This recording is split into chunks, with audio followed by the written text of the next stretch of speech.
Welcome to our tutorial on how to quickly unarchive a chat on Gmail on your PC. Easily retrieve archived messages with these simple steps. Let's get started.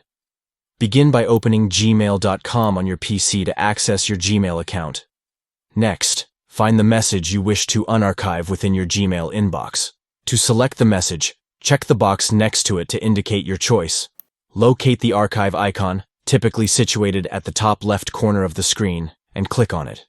Once you've archived a message, remember that you only have a brief window to undo this action. Keep an eye out for a pop-up notification at the bottom left corner of your screen. In this notification, click on the Undo option to unarchive the message swiftly before the opportunity expires. By following these steps, you can efficiently unarchive chats on Gmail on your PC, ensuring that you can retrieve and access important messages with ease.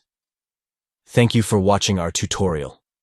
Enjoy a streamlined email management experience by quickly unarchiving chats on Gmail on your PC, making your inbox organization more efficient and hassle-free.